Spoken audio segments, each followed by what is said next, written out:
जय श्री राम दोस्तों। क्या कहते हैं, चार्ट्स में आप सभी का स्वागत है। सबसे पहले तो हम निफ्टी के डेली चार्ट्स पे आ जाते हैं।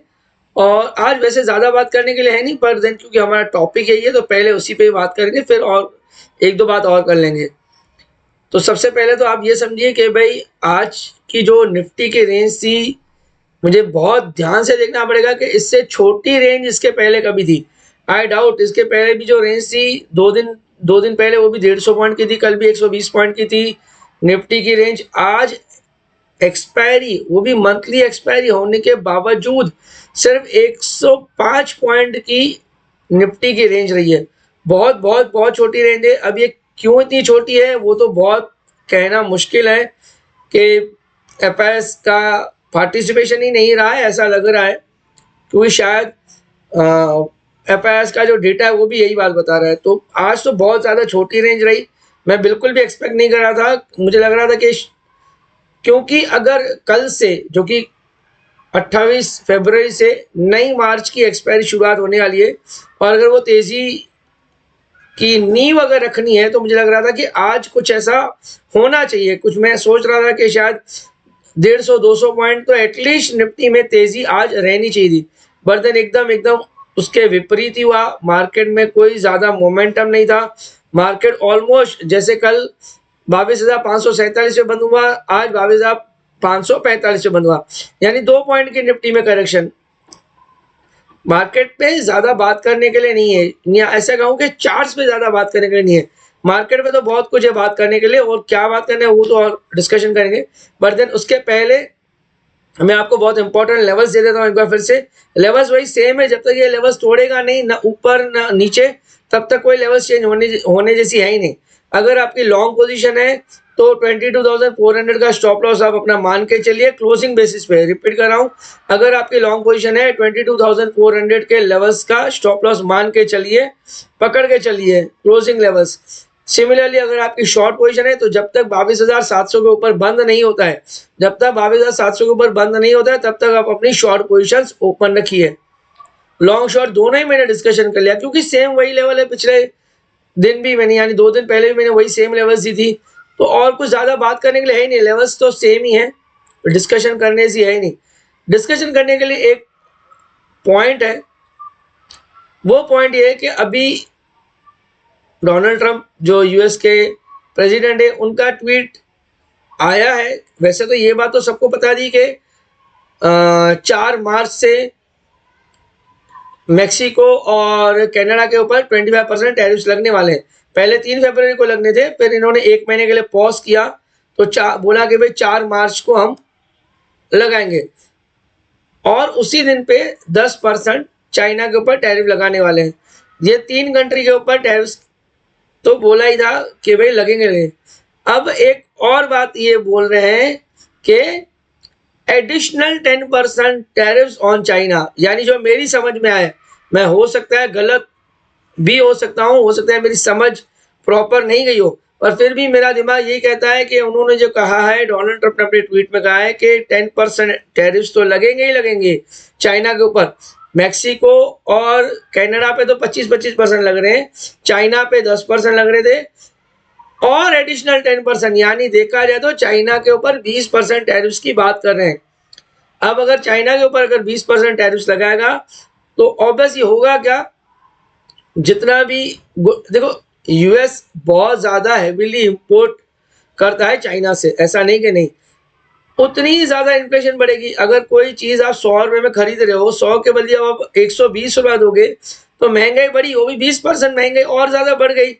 और 20% अगर महंगाई बढ़ेगी तो वहाँ पे जो यूएस फेड से हम लोग उम्मीद करके बैठे हैं कि भाई इंटरेस्ट रेट कटेंगे, वहाँ से इंटरेस्ट रेट कटेंगे तो अपनी इकोनॉमी में, इमर्जिंग इकोनॉमिक्स में पैसा आएगा। वो तो होने से रहा। लॉजिक तो यही कहता है, अगर इन्फ्लेशन ऊपर होगी तो इंटरेस्ट रेट नहीं घटेंगे। तो दोस्तों ये बात जब तक बहुत ज़्यादा एकदम से क्लैरिटी नहीं आ जाती है ना कि कौन से देश के ऊपर कितनी टैरिफ्स लगने वाले हैं, एक बार के लिए भैया आप बता दो कि भाई ये 193 190 कंट्रीज हैं। इन 190 कंट्रीज में से 50 कंट्री के ऊपर हम इतने इतने इतने इतने टैरिफ लगाएंगे, या प्रोडक्ट वाइज डिसाइड कर लो भाई, स्टील के ऊपर कोई भी कंट्री से आवे इतने लगेंगे, रबर के ऊपर इतने लगेंगे, कार के ऊपर इतने लगेंगे। सीधा सीधा या तो प्रोडक्ट वाइज कर लो या तो कंट्री वाइज कर लो, एक बार के लिए लिस्ट बना के खत्म कर लो। ये रोज रोज का तो टेंशन खत्म हुए, बट देन ऐसा है तो ऐसा ही है, इसमें आप और मैं हम दोनों ही कुछ नहीं कर सकते। तो ये एक इम्पोर्टेंट पॉइंट थी कि अब मार्केट को डायरेक्शन मिल नहीं रहा है। उसका रीजन तो ये यूएस के प्रेसिडेंट है, ऐसा लग तो रहा है, और तो ज्यादा बात करने के लिए है नहीं, पर फिर भी अभी एक बार के लिए ये देख लेते हैं, एफआईएस का फिगर्स देख लेते हैं। ये इंडेक्स लॉन्ग पोजीशन मैंने कैलकुलेट करके रखी है। एफआईएस की इंडेक्स लॉन्ग पोजीशन 17% थी, आज थोड़ी सी कम है, वो 16% है।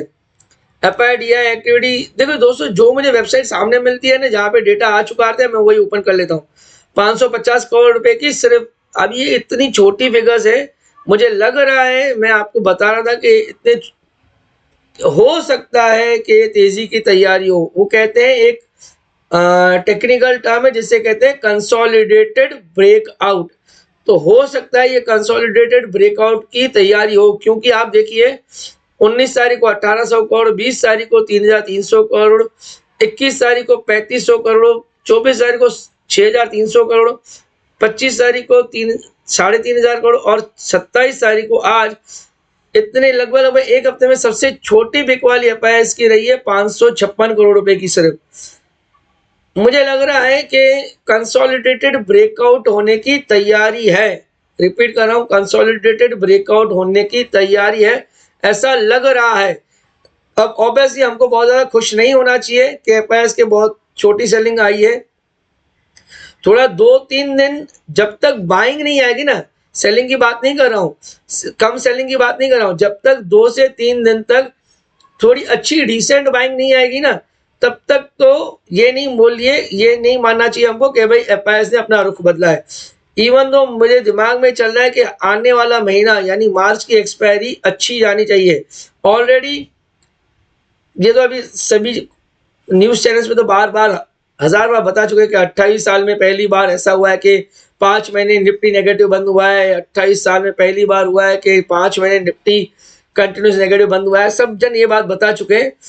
तो अभी 28 साल में 6वीं बार नेगेटिव बंद होगा, ऐसी मुझे तो कोई चांस नहीं लग रही, मुझे कोई उम्मीद नहीं लग रही है। ये मैं आपको बता रहा हूं, मेरा पर्सनल भी लग रहा है। तो 6वां महीना जो होगा वो तेजी का होगा, उसका सिग्नल ये इसे मान सकते हैं या नहीं, वो डिपेंड करेगा कि कल एफआईएस कैसे बाइंग करते हैं, उसके ऊपर डिपेंड करेगा। कल परसों कम से कम 2 से 3 दिन, एटलीस्ट 3 ट्रेडिंग सेशंस एफआई अगर बढ़िया बाइंग करते हैं तो फिर ये प्रॉब्लम हम ये मान सकते हैं कि फॉर द टाइमिंग के लिए 22,500 का बेस बन गया, ऐसा माना जा सकता है। बाकी एक बार के लिए इंडेक्स फ्यूचर्स भी देख लेते हैं। इंडेक्स फ्यूचर्स में भी इन्होंने बाइंग की 1000 करोड़ रुपए की, और स्टॉक फ्यूचर्स अच्छा खासा बाइंग किया, 5,500 करोड़ थी। वो स्टॉक फ्यूचर्स पे कंटिन्यूस बाइंग हो रही है। इसके पहले भी यानी 25 फरवरी को भी एफआईएस ने 3000 करोड़ की बाइंग की थी, 5,500 करोड़ रुपए की, 5,500 करोड़ की बाइंग आज भी स्टॉक फ्यूचर्स में की है। तो यानी एफआईएस बाइंग कर रहे हैं स्टॉक फ्यूचर्स में। अब अगर दोनों एक साथ हो जाए, यानी कैश में भी बाइंग करें और स्टॉक फ्यूचर्स में भी बाइंग करें ना, तो थोड़ी पिक्चर ज्यादा क्लियर हो जाएगी। नहीं तो ऐसा लग रहा है कि उन्होंने पहले स्टॉक फ्यूचर्स बेचे थे और अभी एक्सपायरी आज वाइंड अप हुआ महीना, तो उन्होंने वही अपनी शॉर्ट पोजीशंस कवर की। नहीं तो ऐसा हो जाएगा, कल से न्यू एक्सपायरी शुरू हो रही है, 2-3 ट्रेडिंग सेशंस अगर एफआईएस स्टॉक फ्यूचर्स में बाइंग करते हैं, कैश में भी बाइंग करते हैं, तो एक पिक्चर अलग बन सकती है, ऐसा मुझे लग रहा है।